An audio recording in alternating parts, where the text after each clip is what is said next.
The National Broadcasting Company presents The Adventures of Sam Spade, Detective. Sam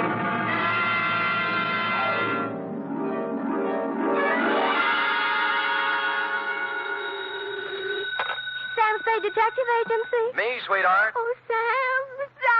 Now, F, all is forgiven, like I told you. How can you forgive me, Sam? I almost killed you. Well, why kick yourself, F? You would have done the private detective profession a great favor. Oh, don't say that, By Sam. removing from its rolls the only operative in San Francisco stupid enough to shake an apple tree for an entire evening trying to pick up an apron full of bananas. But they all can't come out right in the end, Sam. Ah, but you haven't heard the postscript, Angel. Postscript? Postscript, indeed. Batten down the hatches and warn all within earshot that they're about to catch Stupid Sam, the incomparable, in a new act.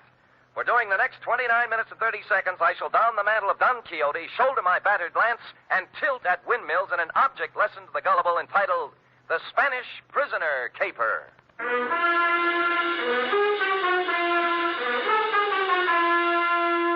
Transcribed for NBC, William Spear, radio's outstanding producer-director of mystery and crime drama, brings you the greatest private detective of them all in The Adventures of Sam Spade.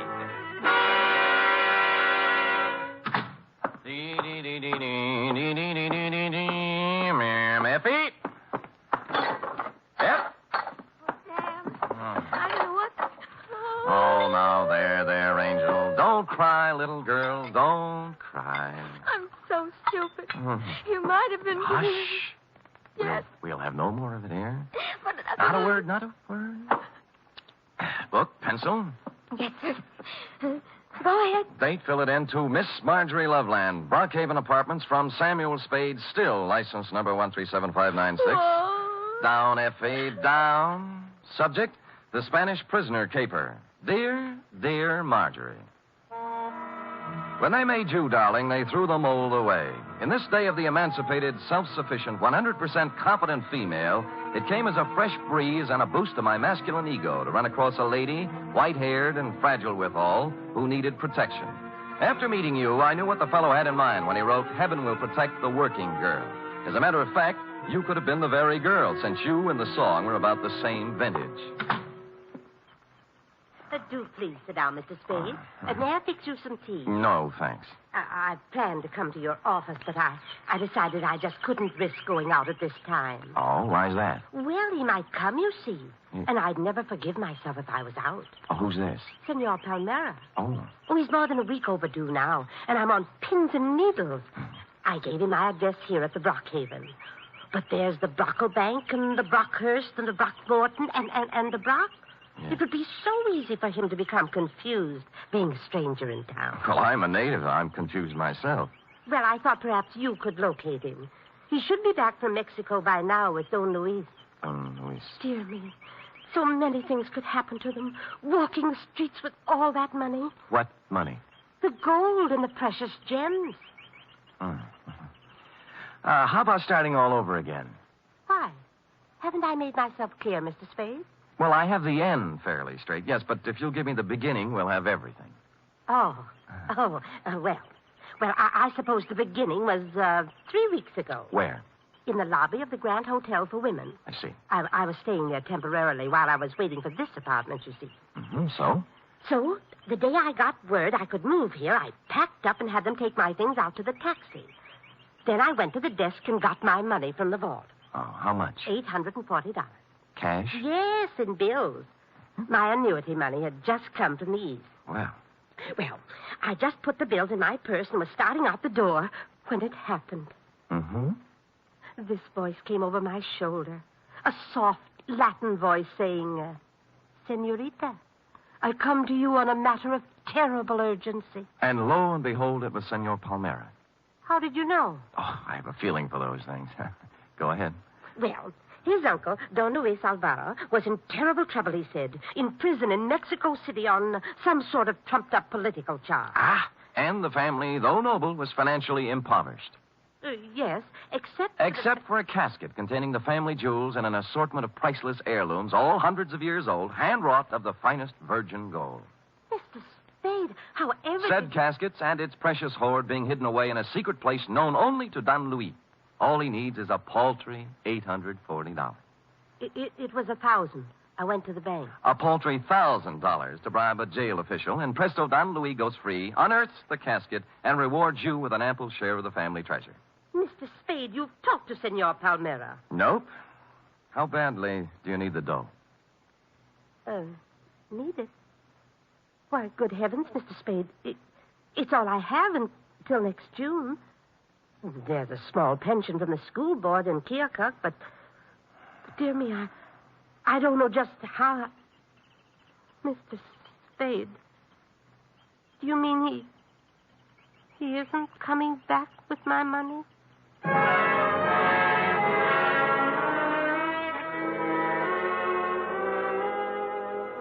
The truth of the matter, Marjorie, was that you'd fallen for the Spanish prisoner's swindle. A hoary old chestnut that goes back to the day of P.T. Barnum and before. But you look like if I gave you an honest answer, you'd dissolve into tears. And as I said, I was in one of my heaven and Spade will protect the working girl moods, so I made up a dishonest one. Mr. Spade, will I'll try and look him up. Maybe it's all a terrible misunderstanding. Oh, good.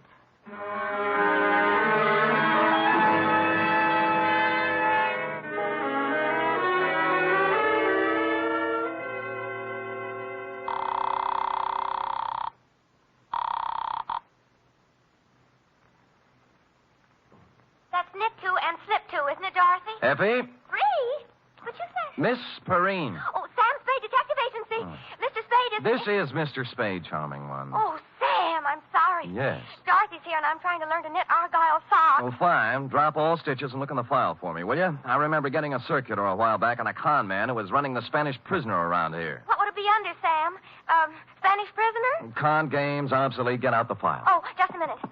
It's Sam, Dorothy. Count those stitches while I look in the file. Confidence games. Oh, here. You told me to knit two and slip two, I'm sure. Sam! Yeah? I found it. His name's Pedro Rodriguez. Rodriguez?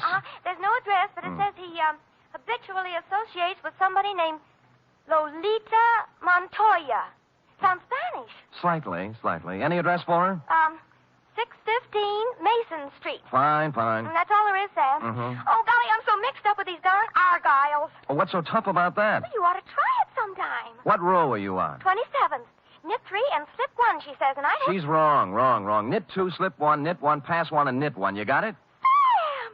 How versatile. Nothing at all. I've been going out with a gray lady.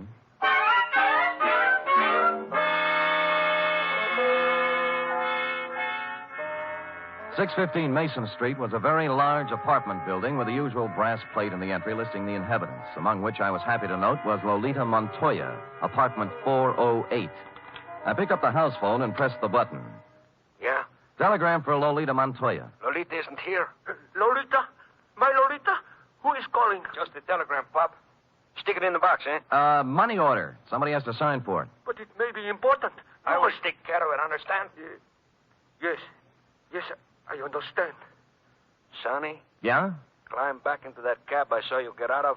Hustle over to Western Union and tell the president Lolita's on a vacation. Get it? Score for you now. Hello? Well.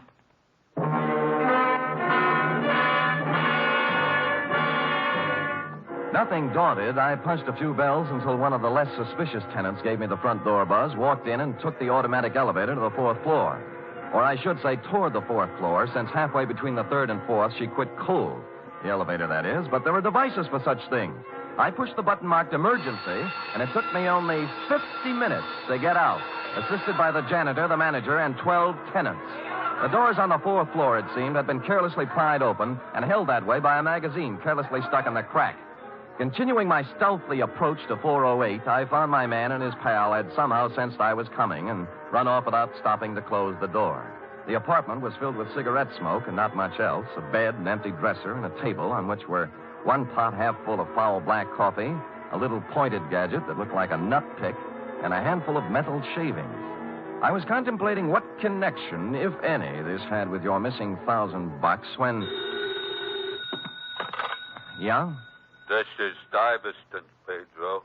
I just wanted to inquire how everything is coming along, if at all. See, great. How much? Well, there's $1,000. Is it good? Oh, gee, boy, what do you think? Pedro, this here is joyous news. Like you said, Pedro, our Spanish prisoner is a valuable man. Huh? I must hustle over to the lighthouse and inform Lolita. The lighthouse? She has been very conscientious in the role, Pedro, very. Oh, she great.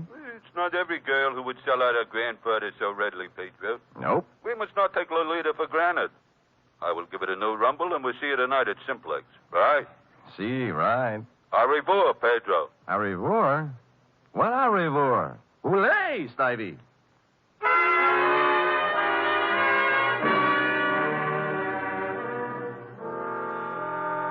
The only lighthouse I knew was a gin mill perched midway down the Embarcadero south of Market, surrounded by shoals strewn with human wrecks of all descriptions.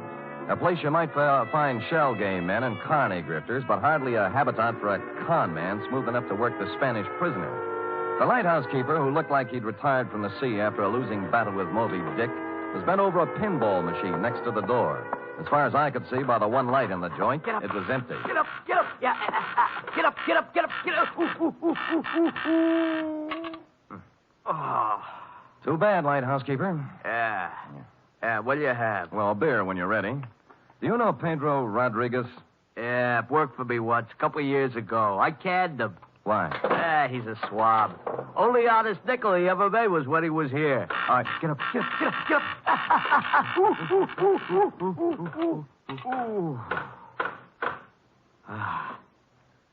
Thanks.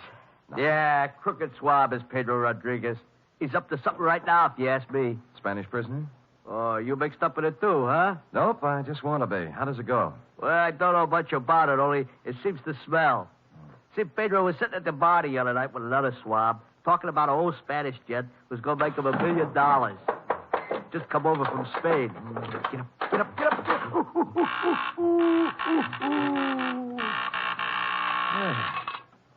Nice shot.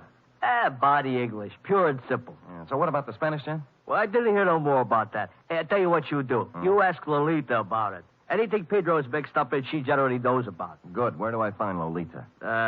Let's see. I ain't sure whether it's the third or the fourth. Third or fourth what? The booth from the back there. Oh. She's been sitting there all night writing letters. You better be careful, though. She got an awful temper. Thanks, lighthouse keeper. How about the beer? Sure. Hey, Larry, draw one.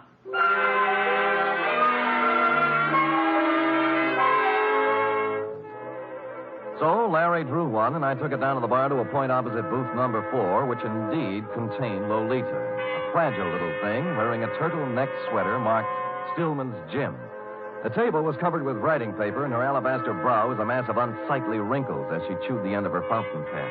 I'd no sooner settled down when the front door opened, and what appeared to be the reincarnation of Gargantua the gorilla, only with clothes, steamed down the aisle and slid in next to Lolita, who was not alarmed at all. Lolita, I bear tidings. Listen to this. I am making progress. Grandfather dear, you cannot know how dire is the peril into which I have been thrust. Okay? Possibilities. Or maybe, Grandfather beloved. As I take up my pen in hand, I am overcome with fear. Things look very black indeed. I have fallen into the clutches of a... Stuyvesant, what are you grinning at? I have just conversed with Pedro on the telephone. We are in. Really? Yeah. Hey, you mean no more letters? No more. Pedro is exulted. He says that... What's the matter? Are we interfering with your train of thought? What's this? No. Go right ahead. I'll just sit here and drink my beer. Wait a minute. Now, look, George, there is plenty of bar down near the front door. Leave him be, Lolita. He's just a schmuck. I'm not so sure. He's got an honest look about him I do not like. What is on your mind, George? Pedro. Pedro, huh? Yeah, he's getting careless. Shortchanged a friend of mine $1,000. How does this figure? This man is subtle, Stivey. You are anxious to put the bite on Pedro for $1,000, right? Huh? That is, unless Pedro wants to take a 5-year rap, it's up to him. 5-year rap for what? Stupidity. They ought to know better than to try to get by with a Spanish prisoner, honey. Spanish prisoner? Nose. What'd I tell you? It's a shakedown. Oh, you... Relax, Stuyvesant. Violence will get you nowhere. Out of my way, Stuyvesant. I'll show this tin horn. Lay off, Lolita, not the gun. I said get out of my way. You better let me have it, baby. Lolita, temper.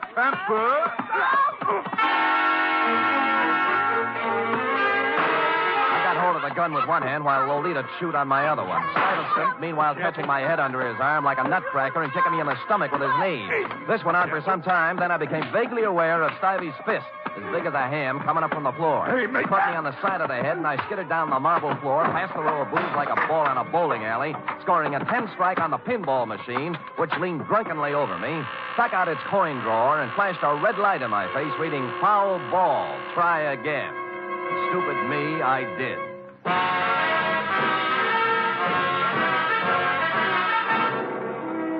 You are listening to the weekly adventure of radio's most famous detective, Sam Spade.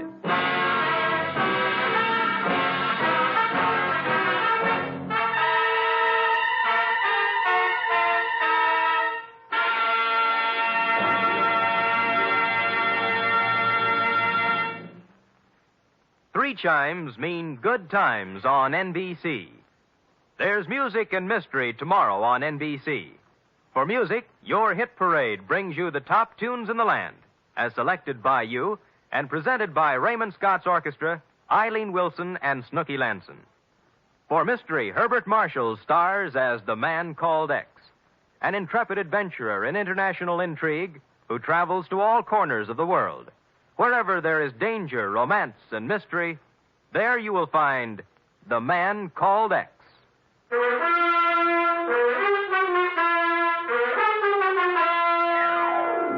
And now back to the Spanish Prisoner Caper, tonight's adventure with Sam Spade.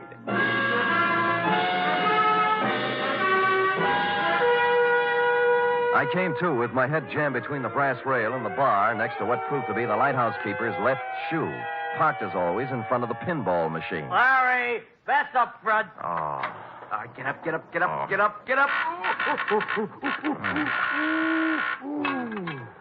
Where are they? Top hole is all filled with 3 balls to go. Congratulations. How about Lolita in the mug? Oh, Deb. All right, get up.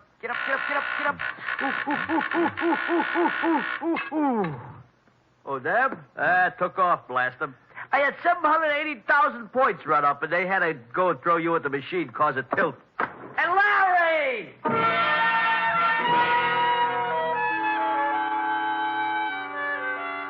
I sat until the buzzing in my ears quieted down and tried to hark back to the phone conversation with Stuyvesant in the apartment.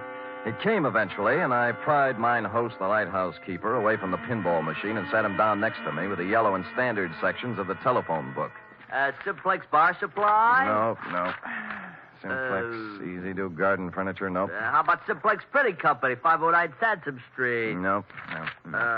Simplex Office Files. Simplex Service Station, 12th and... Nope. Well, how do you know, mate? There's 42 Simplexes in this book alone. You find one that sounds like the front for a con operation, I'll buy it. Let's see. Simplex Cleaners, nope. Simplex Associates, nope. What's that? Nothing suspicious. Simplex Associates. Business opportunities, investments, gold, oil, and mining securities, marked cards, loaded dice, and Las Vegas real estate. Nothing. Well, that just sounds like it might be a possibility, though. Yeah, little Spanish town. Midday. Homicide, Dundee. Sam Dundee, do me a favor, will you, pal? What? Run across the hall and check the bunco files. There's an outfit called Simplex Associates. Well, what's it about? Well, it started out as a con game. A grifter took my client for $1,000 on the Spanish prisoner. Spanish prisoner? Yeah. Well, what's that got to do with me? Call Bunko yourself, Sam. They're closed down at this time of night, Dundee. Be a sweetheart now, I'm will no you? sweetheart. I'm a homicide lieutenant, and I don't run a service agency for private detectives. Unless there's a corpse in it. You can take your business elsewhere. Dundee, look. Hold it, will you? I can't hold it. I got to get it. Lolita, where is she? Where is my... I got him. Put him down on the floor. The couch in the back. No, don't move. Easy. There. That's it. Lolita, I know she is here. They must free her. You must call the police and... Free her? Why was Pedro holding her? To make me do this thing, this terrible thing. And I have done it. But you must stop him now. He will let my Lolita go now. And then you must stop him. Millions of pesos in my honor. You must. Where is he? Simplex. He's in a bad way, mate. Not anymore. He was an aristocrat, thin face, silver hair, and the look of a Bourbon. It stopped me, Marjorie, because here it was, just like your Senor Palmera told you. The nobleman in the ragged clothes and dangling from one of his ankles the broken chain of a leg iron. In short, the complete Spanish prisoner. Here all day. Dundee, it's legitimate now. You've got your corpse.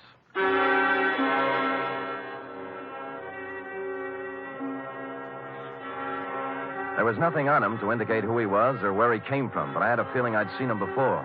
After making the lighthouse keeper promise me he'd lay off the pinball game until Dundee arrived, I took off for my office on a very practical errand. Sam! Oh, Sam! Oh, what are you doing? Buckling on my .45, sweetheart. If I had a light tank and a bazooka, I'd take them, too. Oh, Sam, your face is I all... know, sweetheart. Oh, Sam. About the Spanish prison? Well, there's a real Spanish prisoner in this one, F. He's dead now, by the way, and from the cheap grift of $1,000 from a poor retired school teacher. We're now up in the $1 million bracket. They got a murderous ex-Corrine playing like she's been kidnapped and writing extortion notes to her grandpa, and a mug who looks like a monkey's nightmare, and nut picks and metal shavings, and someplace or somebody named Simplex, not to mention... Oh, Sam, stop it. It's all my fault. I was so mixed up with the Argyles. What have the Argyles got to do with it? When you called about the file, the circular on the confidence man. Yeah? I was looking under Kong under the C's, but I got out the one next to it by mistake. No. Yes. The one marked counterfeiters. Only then did I remember where I'd seen the old man before. The paper was still on my desk, and his picture was still on the front page over an article that ran something like this. Search on for ex-Spanish Treasury official. Police today were still without definite leads in the search for Ramon Montoya, former chief engraver of the Spanish Mint. Montoya, who arrived in San Francisco 3 weeks ago to visit his granddaughter, vanished from his hotel room shortly after checking in, etc., etc., etc. Yes, Sam? Call Lieutenant Dundee at the lighthouse on the Embarcadero. Also call the Treasury Department. Tell them both Pedro Rodriguez and his two assistants are even now busily running off currency from plates engraved by Ramon Montoya at the Simplex Printing Company, 509 Sansom Street. Yes, sir.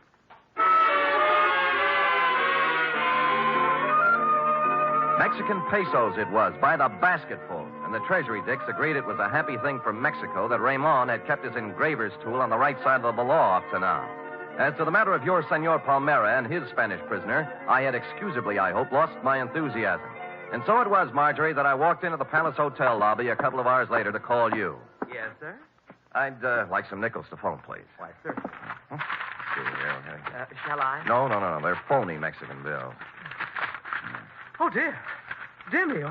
Oh, good heavens. You shouldn't show money around like that. I just stuck them in my pockets for evidence. Forgot to turn them over to the Treasury. Here we are. Here's the dime. Yes, sir. And here you are. Thank you. Hey, senor. You dropped some big money. Keep it. Huh? Yeah. Put these back in my pocket.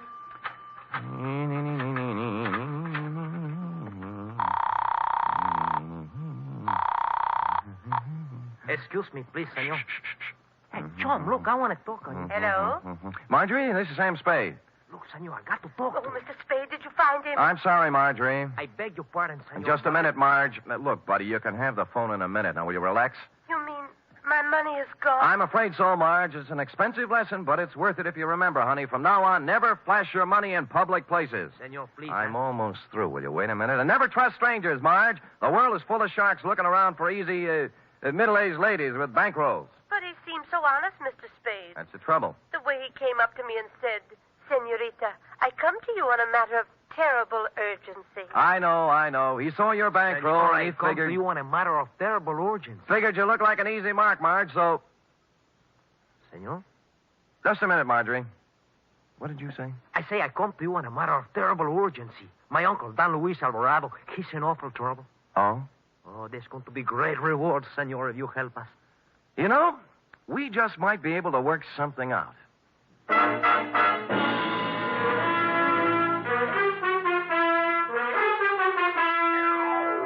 Well, Marjorie, he had $1,358, from which I deducted your $1,000 enclosed herewith, plus $58 representing my standard retainer.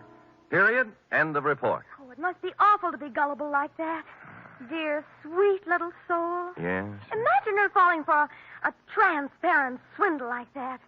You know, that's one thing I've learned from you, Sam. Oh? I have my savings in a real good, solid thing. What's that? An avocado mine. An avocado mine? Where? In Nome. That's in Alaska, you know. Mm-hmm. Well, nevertheless, and notwithstanding, go type that up.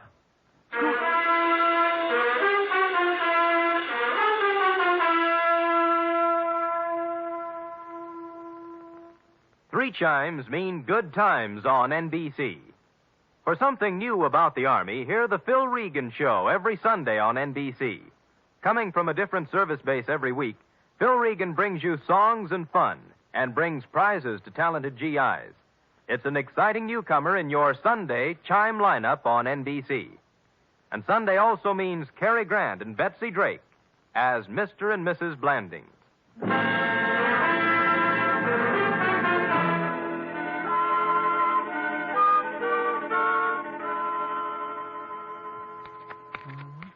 Here it is, Sam.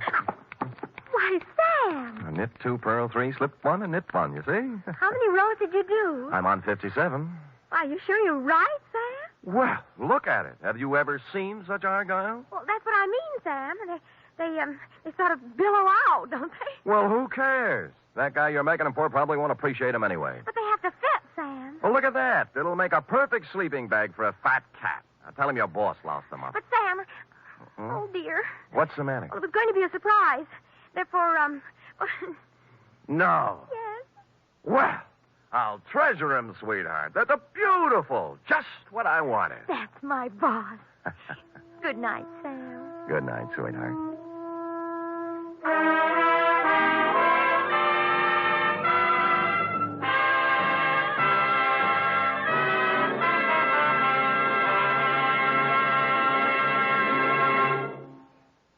Tonight's transcribed adventure of Sam Spade was produced, edited, and directed by William Spear. Sam Spade was played by Stephen Dunn. Lorene Tuttle is Effie. Also in the cast were Verna Felton, Lou Merrill, Shirley Mitchell, Ed Max, Jerry Hausner, Nestor Paiva, and Tony Barrett. Script for tonight's adventures by Harold Swanton. Musical scoring by Lud Gluskin, conducted by Robert Armbruster.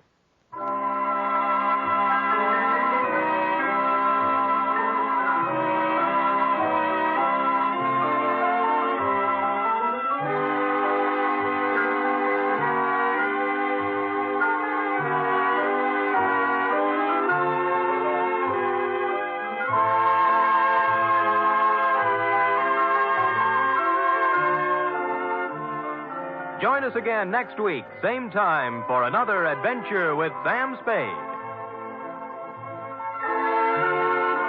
For more mystery excitement tomorrow, it's The Man Called X on NBC.